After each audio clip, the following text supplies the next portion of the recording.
Hello, everybody. This is Fredrick Kenniston at Axiom, and I'll be the one delivering this training webinar today, the Fast and Flawless PDF, Excel, and Word Imports into Revit training webinar. And we do these training webinars once a month, covering different products, and they're geared towards people that own and use different Axiom products, where it's like a group session where anybody from any company can sign up and attend them. We also do, or I do, individual training sessions for individual companies and stuff like that. So these are like a catch-all for people that, for whatever reason, can't schedule an individual session or something like that. With that being the case, thank you all for coming and attending. And I am recording this session, so anybody that registered for this session later will get a copy of the recording. And if you attended, and you'll also get a copy, of course. And so with that, I'll officially start here. So before I get into the program, which is Microsoft Office Importer for Revit, and I'll give you some background on it first, which is the functionality was originally created by us in a program called Microsoft Office Importer, which was originally written for MicroStation back in 1996. So that means as of this year, it's been 30 years ago now that we first created that functionality. And then in 2012, we created a version for Revit, or AutoCAD, I'm sorry, and then Civil 3D, and also it runs in a number of the other AutoCAD application packages like AutoCAD Electrical. The Revit version, which I'm going to show you today, was written almost 8 years ago now. And then about 4 or 5 months ago, we created a version for BricsCAD as well. As we find things in the different platforms that would be useful in the other platforms, those things get moved over to the other platforms. So it's constantly being updated, very mature, very easy to use.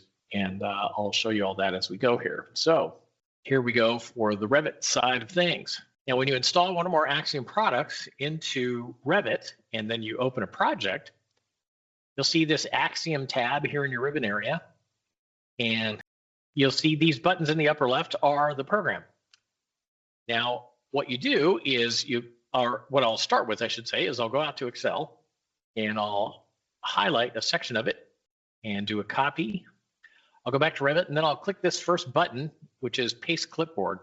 Clipboard's referring to the memory area in Windows, by the way. That just takes the data that was copied into that. And then when I click Paste Clipboard, it analyzes that information and it turns that data into Revit objects. More on that in a moment. And then when I click with the mouse and click Finish and zoom in, there's the pasted information. Now, you may be wondering, what is this thing that I just pasted into Revit? And the answer to that is this. If you go to the settings under pasting, this option where it says paste Excel files as, notice it's a selection box that's set to schedules. This applies only to pasting Excel into a sheet, by the way, like I just did. So the default is to paste that data as a schedule. It's a standalone schedule. It's not linked to any of the project data. Then the other option you have is to paste that data as a detail group with text, notes, and lines. Now, we can also paste into many other areas other than a sheet, like drafting views, legends, all the different plans. And if you paste Excel into any of those, it's always going to be a detail group. Word, no matter where we paste it, sheets or the other areas I mentioned, it will always be a detail group. So no matter what we paste or where from Word or Excel, it's always going to be Revit objects of some sort. And what that means is after I've got a project with information pasted into it, if I give that project to anyone, and if I do not give them the source file that the pasted data came from, or if I don't give them access to the source file, or if they don't have Microsoft Office Importer, none of that matters. They'll be able to see the pasted information without a problem, and they won't get any odd link errors or anything like that at all. Now for you though, if you have the program and you have access to the source file, and the source file is the name of the file that the data came from when you did your paste, you can do some things like this. If I click Edit Source, it'll find the source file and it'll highlight the exact pasted area, so you don't have to go looking around for it. If you have more than one paste in the view that you're looking at, in the lower left here, it'll ask you to click on the objects for the paste that you want to edit the source file for. Now, with this here, I'm going to make a couple of obvious changes. I'll change the color of this text at the top. I'll change the detail of the cell in the upper left, save the file, And by the way, if you don't save the file, it's not going to recognize that there's a change that's been made to the source file. That's why I always say make the change, and then I always say and save the file. Now I'm going to go to this button, which is the Manage Link button. And on it, I'm going to click this Update button. And based on the changes I made in the source file, it's going to update the paste to match that, well, as you see there. So that's the basic operation. You paste data from Word or Excel. It creates a link back to the source file. And then if you make changes to the source file, you can then update the paste based on those changes so it matches what you see in the source file. Now this dialog box gives you a number of other things too. At the top, notice it's got this option in a selection box area that says use file path to find source document. That's the option that will be used when you're pasting data from a source file that's stored in or on a network drive or a local hard drive. There's other options which I'll go over in a second. But with this option set, if that file is moved, if this file is moved, or if the file name is changed, you can then click the select button and you can then navigate out, select the file, and it'll reset the link to the file. Now, the other options that you see here are to use an internet URL to find the source document, and that's for Word or Excel files that are stored in SharePoint or OneDrive, and then a BIM 360 link, and that's for files stored in BIM 360 or Autodesk Docs. And lastly is ProjectWise. That's the project management and collaboration platform made by Bentley's makers of MicroStation. And I'll show you more about linking to Word and Excel files stored in those in a little while. Now below that, you see it's got update automatically when the project opens. That's from the settings of the program, and the default for that in the Revit version is different from all the other platforms. For Revit, what happens is when you close a project and you reopen it, it will check all the source files and then it will compare all the pasted areas. And if it sees one or more pastes that need to be updated, it will prompt you with a little message box that will say something like, I found pastes that could be updated. Would you like to update them, yes or no? If you click yes, all of the pastes that need to be updated will be updated. If you say no, you can still, it'll leave them alone, and then you can manually update them one at a time using this update button like I showed you earlier. Or you can update multiple pastes manually at a time through another area called the list of links, which is currently grayed out up here, but I'll get into it in a little while. And then down below that, you see it's got linked area. And for Excel, it shows you the range of cells that the paste is composed of, and it also records the name of the worksheet from the spreadsheet that the data came from. And you could use these fields like this. Notice on the far right, I have a concrete curb and gutter column. If I edit my source file now, and let's say I insert a new column and save the file, when I go back, if I update the paste, it's going to push that concrete curb and gutter column outside of the original pasted area. So you could use these fields to adjust the scope of the paste on the fly, in this case, giving it the next column letter, which would be I in this case, and then click apply, and then this will grab data that was part of the paste initially. You could also adjust these numbers to expand, contract, or move the scope of the paste if you needed to do anything like that at all. In addition to that, you see we've got a paste settings button. This was added with one of either the last one or two major updates for the program. And that's for this. When I click it, you'll see it's got text and border settings. These actually came from the actual settings for the program. The reason they're here is this. If you wanted to change those text or border settings for a specific paste, it used to be, before we implemented this, that you would have had to delete the paste, go into the settings, set the text and border settings the way you want, and then redo your paste. So this gives you the ability for an existing paste to just go ahead and click paste settings, and then set the settings the way you want, click OK. That way it might save you a little time if you need to alter those settings for a paste later. All right, so that's the basics of pasting Excel. I'm going to go to a new sheet now, and I'm going to show you the same sort of thing for Word. Now I've got a sample Word file that I've got a specific section here where it says supported Word document formatting. This section was specifically designed to highlight how precisely we can reproduce the formatting that you'll find in Word. So it's got bold, italic, and underlined text, different fonts, numbered paragraphs, indented paragraphs, a bulleted paragraph, and also lettered paragraphs, and some table information, plus superscript and subscript text. So I'll just go back, make sure I got my cursor in the front of it, and then I'll highlight all of that, copy it, I'll go back and I'll click paste clipboard, click once.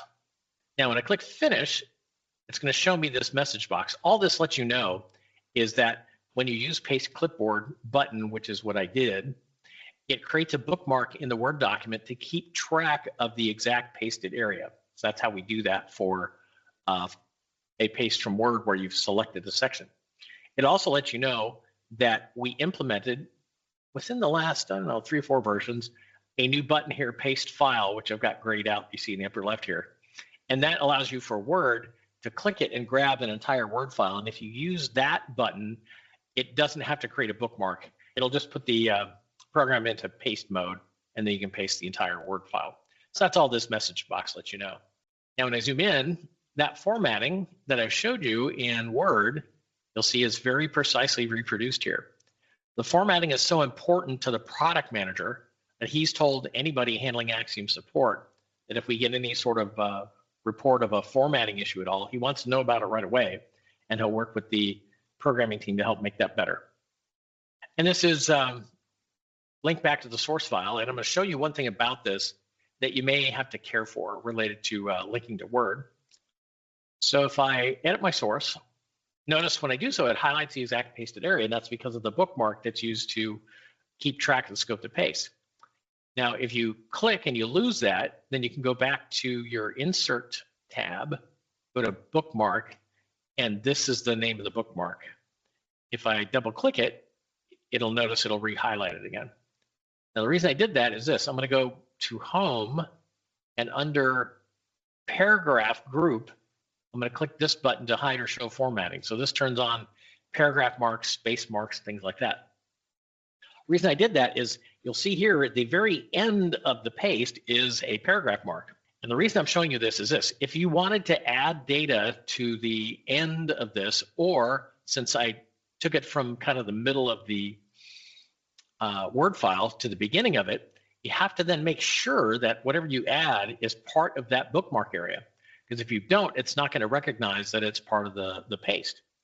So without knowing that, if I just put my cursor in front of all caps here, let's say I'll just change my paragraph style to a nice body text and say, this was new text, and save the file. If I go back to Revit now, I zoom into the bottom here and then go to Manage Link and Update, notice it didn't recognize that text as part of the paste because it's not, it's below it. You'll also see in the linked area, it tells you the name of the bookmark here that's associated with that paste, just so you know. Now, I'm going to go back then, and I'm going to fix this. The way you fix it is this, is if you forgot where it ended, I happen to know it was here, you can go back to Insert Bookmarks and then highlight that bookmark. But me, since I know it's this last paragraph mark, I'm just going to put my cursor in front of it, and then I press Enter once and then once again, so I end up with 2 null paragraphs. And I'm going to cut this text, paste it here, and then I'll go back and I'll remove these last paragraph marks and save the file.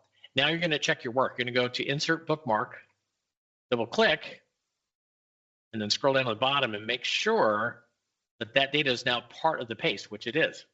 So if that being the case, save your file, and then go back and go to Manage Link, Update. Now you'll see it's part of the paste. Again, it's just a little quirk with Word related to dealing with it when you're you use paste clipboard and you've got a bookmark highlighting or keeping track of the scope of the paste. Now I'm going to go to a new sheet here, and I'm going to show you a major feature of the program. So you go to the settings under pasting. Notice at the top it says split paste into columns. That's on by default. And with that on, I've got access to these other 2 options. I'm going to use this one first, which is repeat Excel header of so many rows, and this is over the top of each column that's split off. And this is just going to be the first number of rows in the file, by the way. So when I go here, I'll undo the one column I inserted earlier, and I'll check. And so this file has 5 rows of header information, or what we could call header information. So I'll go back to the settings, and I'll put 5 there. And I'll turn this off because I can apply it when I want, and I'll show you what I mean. And I'll click OK. So now I'm going to grab all of my Excel file by clicking the upper left corner here and doing a copy. This is about 4 pages of information for 8.5 by 11 sheets. Now I'll click Paste Clipboard. It takes a little longer to analyze, turn into Revit objects just because there's more data. I'll click once in the upper left. I'll split the paste with this button on the secondary dialog box, and then it gives me a representation of where the columns are going to lay out. So if I move up or down, it adjusts the height. If I move left or right, it adjusts the space between the columns. And then with the second mouse click, it pastes the data. And then I'll tell it, repeat Excel header of so many rows, turning that on, click redraw.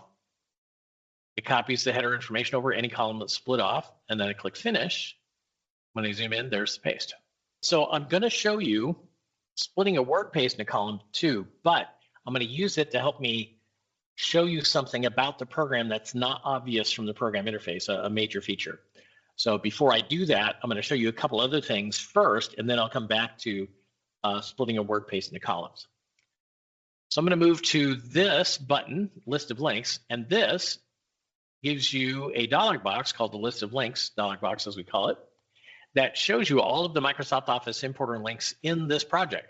If I double click on a line, it will fit the paste in the view so you don't have to go looking around for it. Under details, if it says only link anything, it's a word paste always, or it'll say entire document or whole document if you use the paste file button. And then for Excel, it'll be the sheet name followed by the range of cells that the paste is composed of from Excel. And then under status, it'll tell you whether the paste is out of date or not compared to the source file. And in these 3 cases, it tells you that the source file is open in its application. So what do you do in that case? Well, what I'm going to do is I'm going to make a slight change to these files, and then I'll refresh this dialog box, and you're going to see they're all going to be out of date after that. And I'm just doing that for a specific purpose, which I'll explain in a second. I made a change here to my Word file. And the same thing for Excel. Save that, close. Now close this and I'll reopen it. And notice all my pastes are now out of date.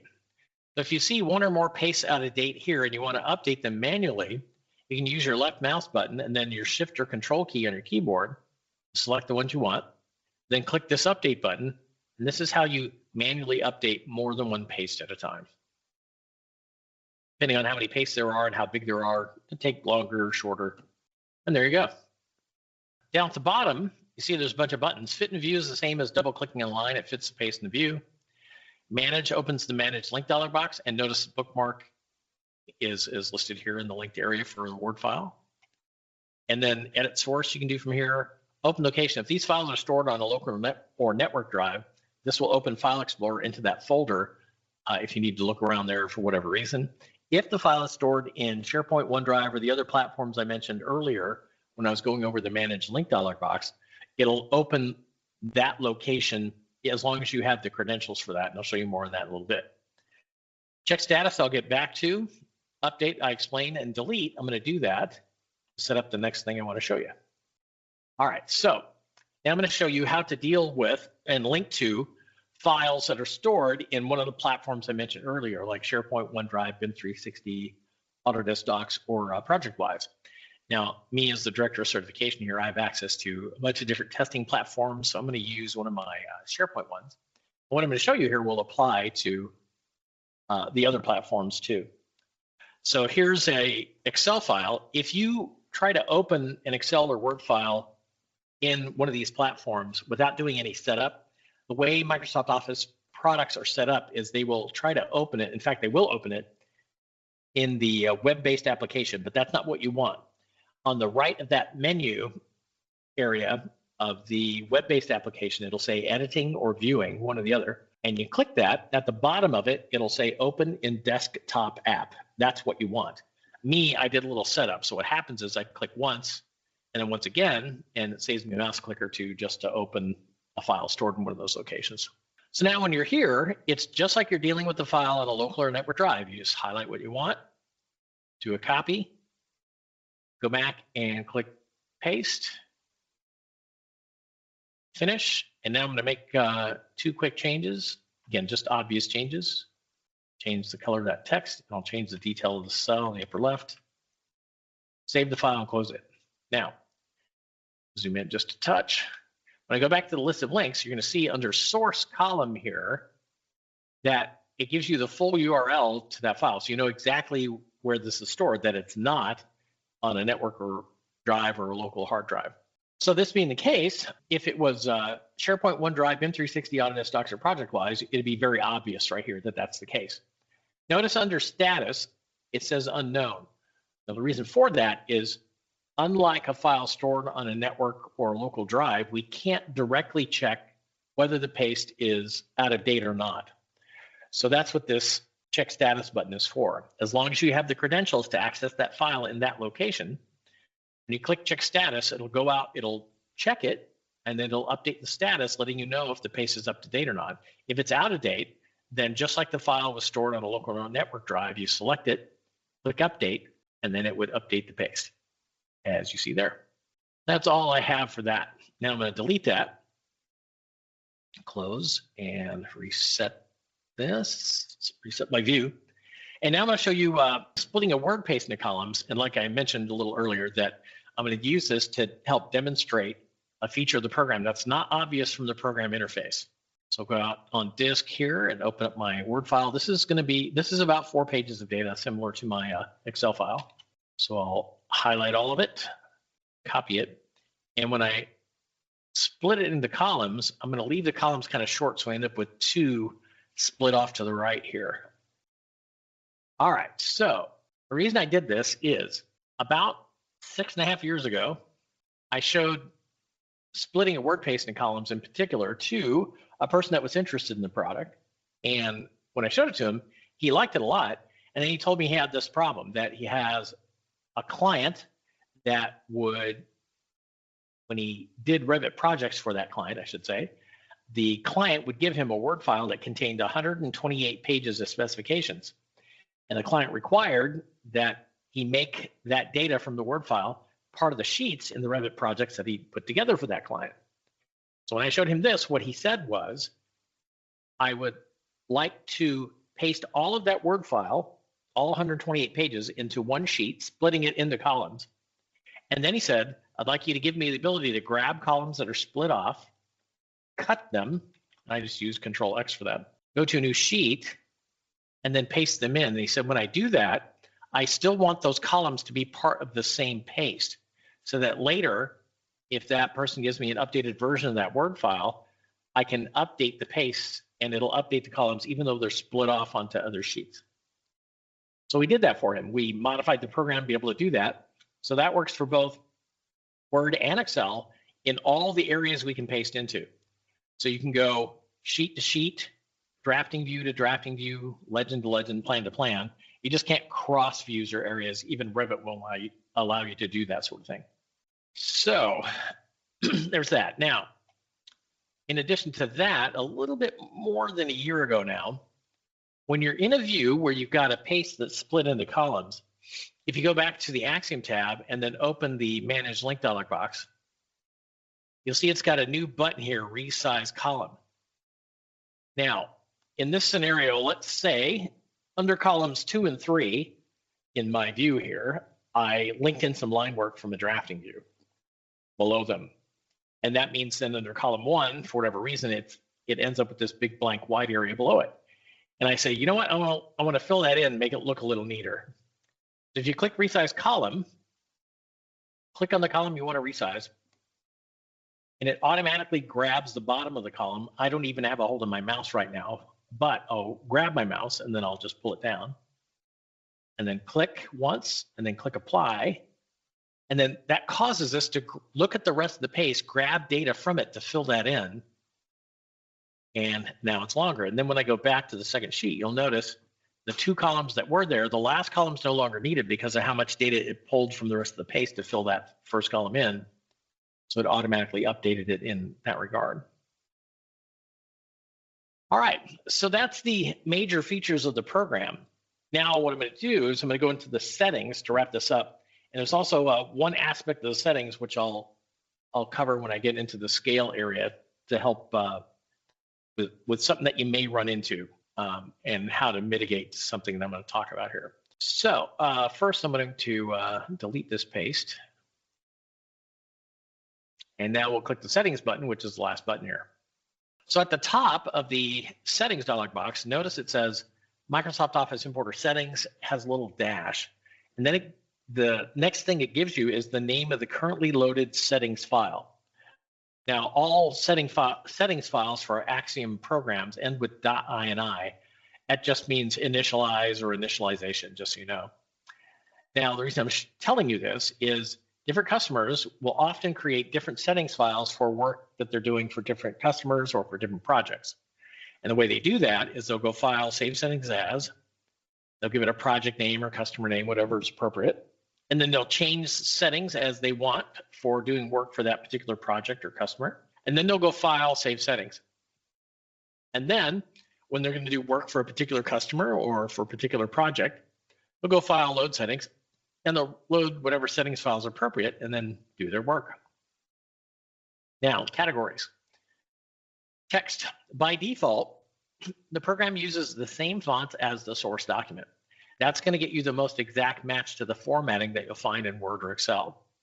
You can also use a default font. Any font that's available to you in Revit, that would be Windows TrueType fonts, you could use as a default font. If you do use a default font, we highly recommend that you use that same font exclusively in Word or Excel.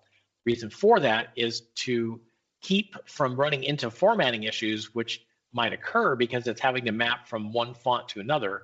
And if that's the case, it'll often, because of differences in character height and character spacing, that sort of thing, it could mess with the formatting. Now down below, a little over a year ago or so, maybe right about a year ago, we added the ability to import colored text. Now, Revit is optimized where a paragraph is all one color. Revit's good with that, but it's not optimized where a paragraph has multiple colored text in it. So what we did is we added a speed up option. Go ahead and look at the color of the first word of a paragraph and then make that paragraph all one color.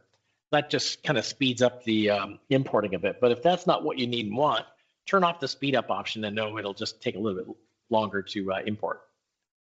Similar for text that is left aligned or justified. Revit is optimized for that, but not for text that is centered, forced, or right aligned or justified. So by default, with that setting on, it automatically left aligns all the text, and that makes it go a little bit quicker. But if that's not what you want, then turn that off and know it'll take a little bit longer to import. Borders. Import border lines as in source. What that means is, if there are border lines drawn and where they're not drawn, that's what we're going to make it look like when we do the paste. That includes Excel cells and Word table cells. The next option is always. That means whether border lines are drawn around the cells or not in the source file, when we paste, we're going to draw border lines. Never is just give me the text. I don't want to see any border lines at all. Now scale, this is for text size. Now this number that you see here for text scale, this is it's a multiplier, and this is what I use for demonstrations and trainings. And all it does is it takes bigger point fonts on import, multiplies them times that related to the unit being used, and that means then when you paste, bigger point size fonts will look bigger and smaller will look smaller. But the default is this, to use text size mapping.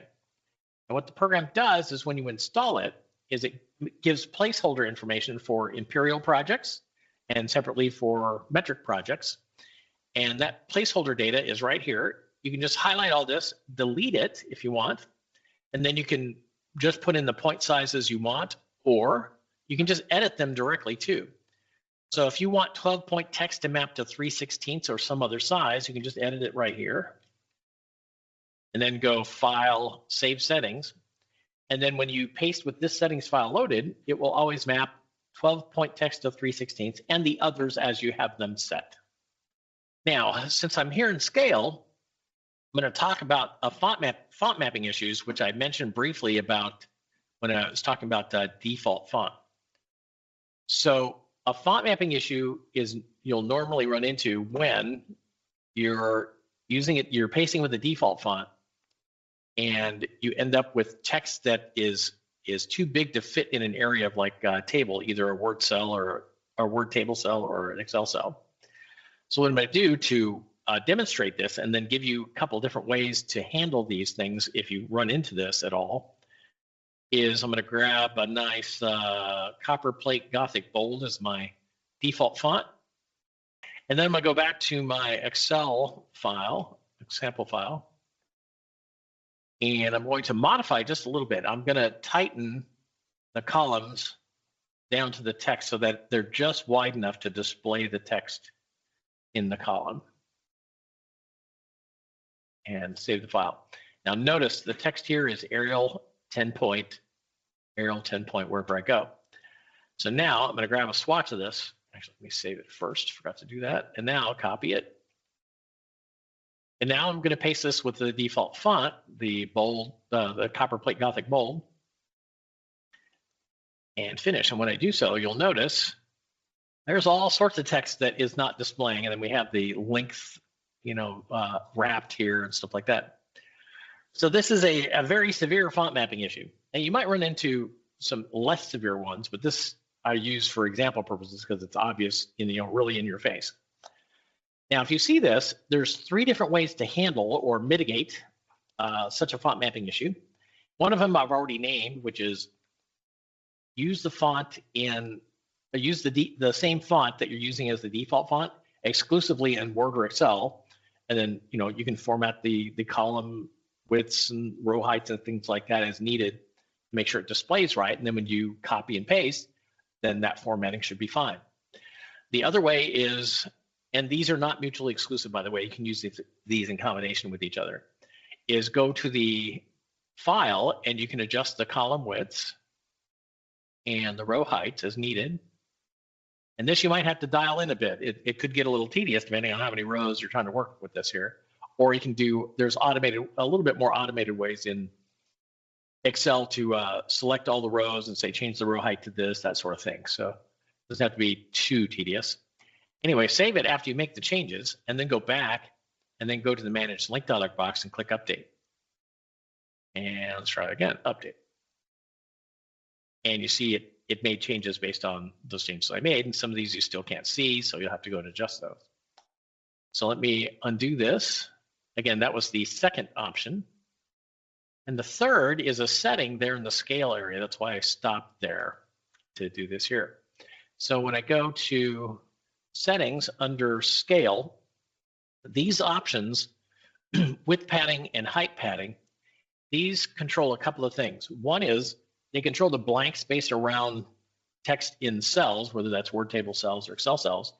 And they also control the space between a bullet, a number or letter, and the bulleted, numbered, or lettered text, and also the space between paragraphs too. So I'm going to use these settings to do another paste to help mitigate or handle that font mapping issue. And you might have to dial this in because you might have to set it, do a paste, see if that got what you want. If not, adjust and go from there. Now from memory, I'm going to do this as best I can. Let's see, 2.9. I'm going to grab the same swatch by going to Manage Link and then say Edit Source. Notice it highlights that same section, and I'll copy that. And now I'll go back and now I'll paste that data. Notice it's quite a bit different in size now. Finish and zoom in. So now I can clearly see all the text. Notice it's a little wide, so if I wanted, I could undo it and I can go back and I can adjust the width padding a bit and click OK and then do a new paste and zoom in, and that looks a lot nicer. So that's the third way of handling a font mapping issue, is using those height padding, width padding settings. So again, just in summary, when it comes to handling font mapping issues, the 3 different ways are, and again, it mostly applies to pasting with the default font.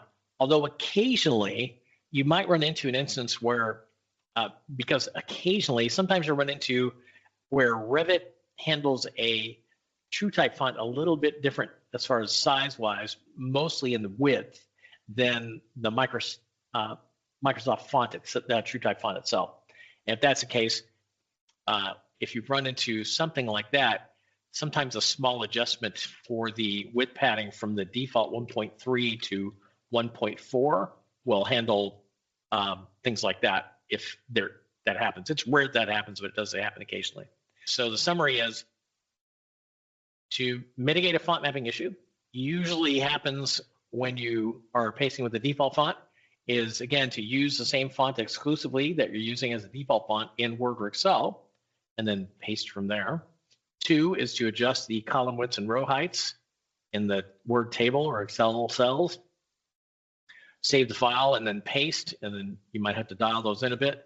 And then lastly, the third option is to use the height padding and width padding settings. And again, those are not mutually exclusive. You can use them in combo with each other. So now we'll go back to the settings and we'll wrap the rest of this up here. So pasting. Oh, actually, one thing I wanted to cover in scale too. So another thing in scale is you see it's got paste width and gap width. So these allow you to set a width for columns when you're splitting a paste into columns. Put this back here to their defaults too, and save that. Now, if you're using these, the width of the paste, if you're just pasting a Word file that doesn't have any Word tables, it's usually fine because it just wraps the text. But if you've got a table with columns, it could be so narrow that it looks like you've got a font mapping issue. And I'll show you what I mean. So I'll go to another sheet. I'm going to undo the changes I made earlier to my Excel file. Save it, and now I'm going to grab all of this, copy, and I'm going to use those settings where I set the page width and the gap width. Page width is for the column width, the gap width is the space between columns. Now when I split this into columns and finish, notice with these 6 inches, because that was units in my project or inches, notice it was too narrow setting that at 6. So it looks like I have a font mapping issue all over the place. So if you use those figures for paste width and gap width, then if you've got a table or an Excel file, you're probably going to have to dial those settings in to get more of what you want when it comes to using those to keep the width of a column a certain point, a certain distance, and the gap width between the columns a certain distance. This is just something you'll have to care for related to that particular setting. Now pasting. So at the top, you see we went over earlier splitting paste into columns and repeating header rows over Excel columns that are split off. And we added a new option about a year ago, which is to start a new column after a page break. So with that on, I'm going to go to my Word file, and let's say I want to break the first column at the end of this paragraph.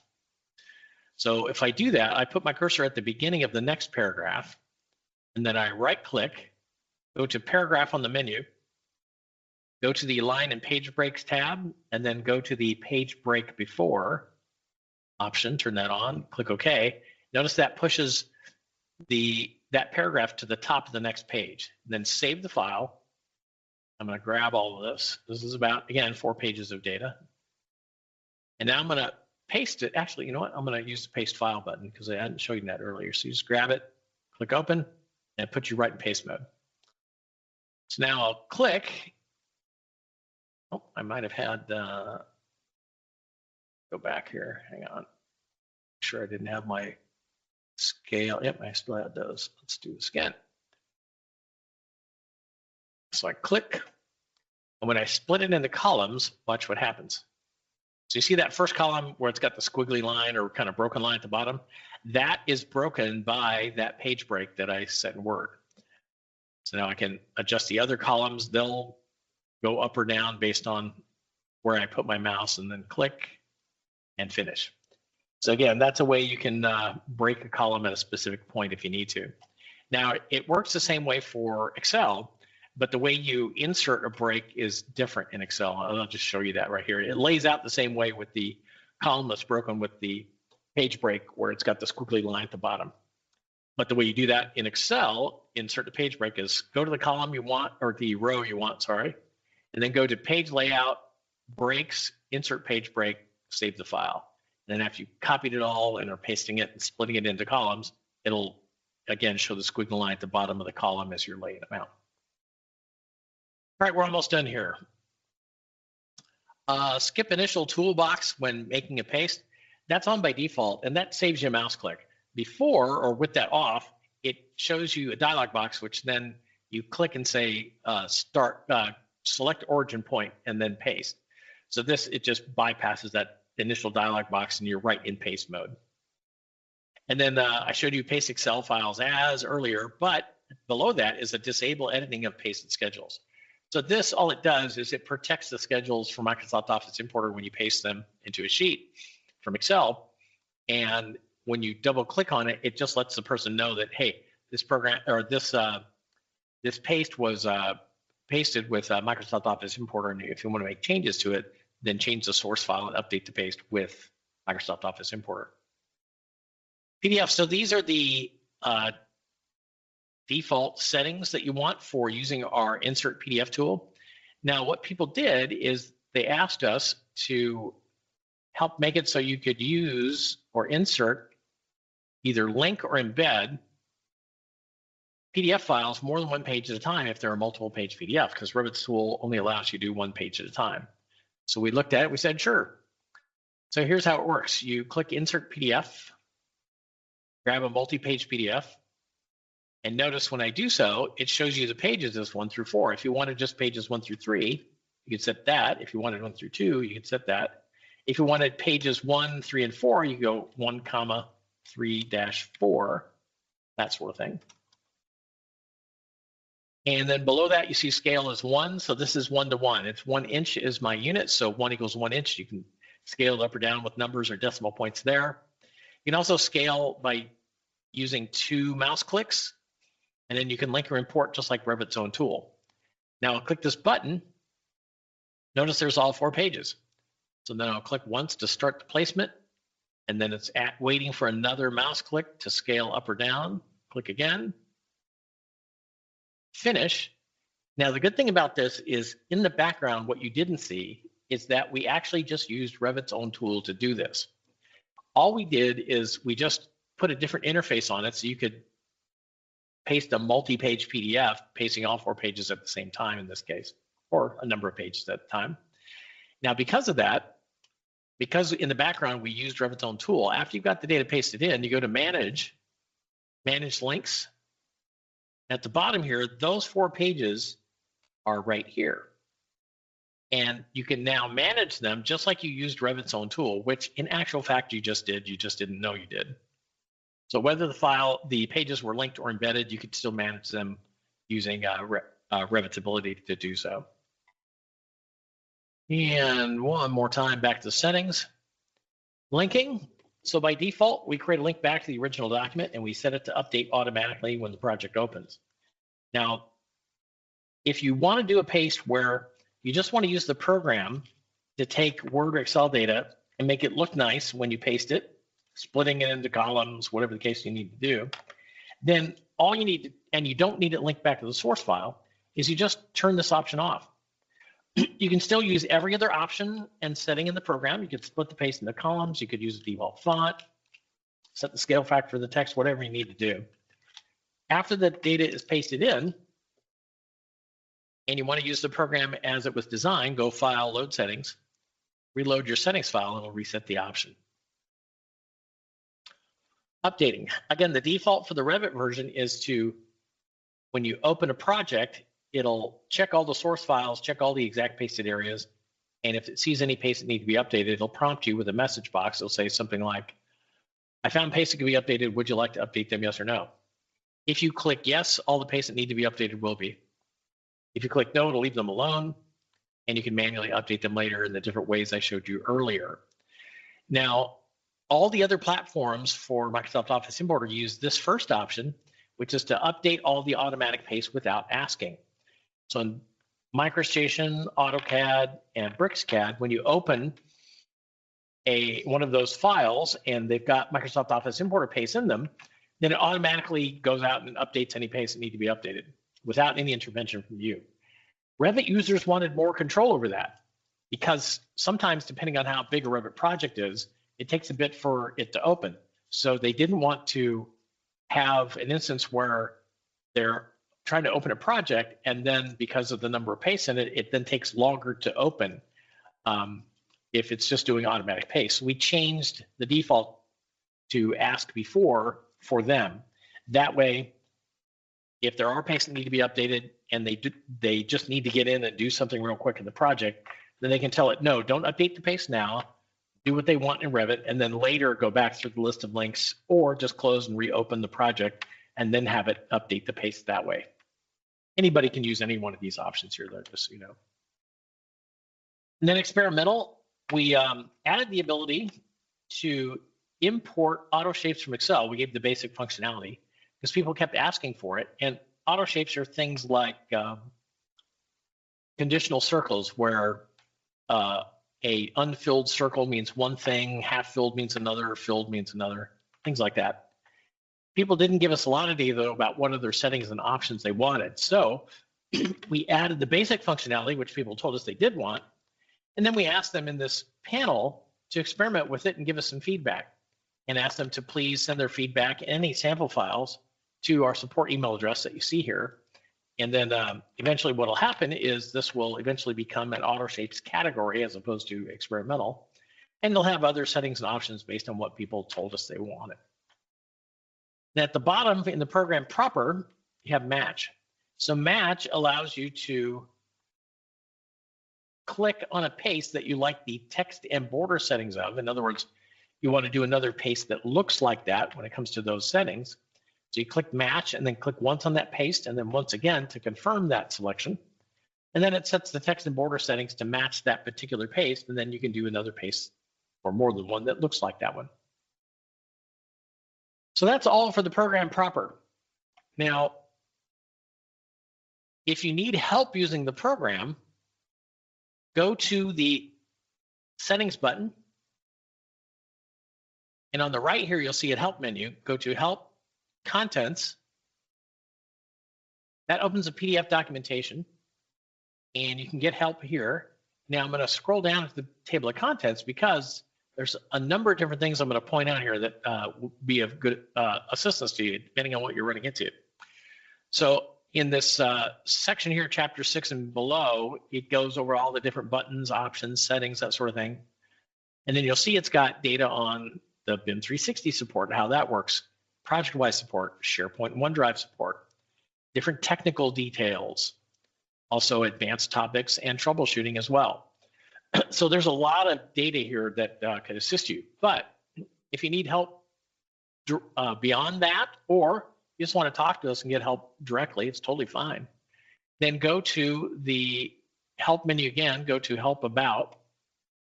That opens up a web page, and on the left column here, this gives you data about the program that will help our support area help you faster. So it gives you the exact version and build of the program you're running, license information, and also the exact build date and time of the version of the program you're running. You can either have this displaying when you call us, and then because you're going to be asked for it, or you can copy it and paste it into an email. If you send us an email, that automatically creates a support ticket, so you can get help that way. Or you can paste that data into a new support ticket, which you can get through this link here. So you can call us and ask for support. You'll get where you need to go, get help that way. You can check our knowledge base and get help there. Again, you can create a new support ticket with this link, and you can email us at support@axiom.com.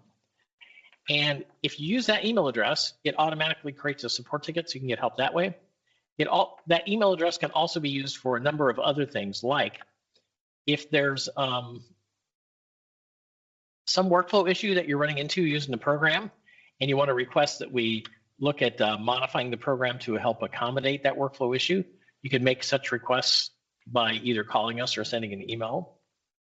You can also request that we look at adding functionality to the program. You can also ask about other things that you're running into in your workflow that is not covered by a program of ours that you already have. And you can ask us if we have another program that will help with whatever that workflow issue is. or you can ask that we look at developing a program that will help with whatever that workflow issue is. And we also do custom programming in Revit, AutoCAD, Civil 3D, MicroStation, BricsCAD, and also in the IT area. We've got 20 plus years experience doing programming in the IT area related to data migrations and bulk editing many different file types, upwards of millions of files at a time. We also do other areas in the IT area, but those are the ones that we have 20 plus years experience. If you have something custom programming wise you want to ask us about, see if we can help you, then call us or email us, ask for a consultation, and we'll go over the details of what it is that you're looking at, what you need, and we'll go over our skill set, and we'll see if we can help you.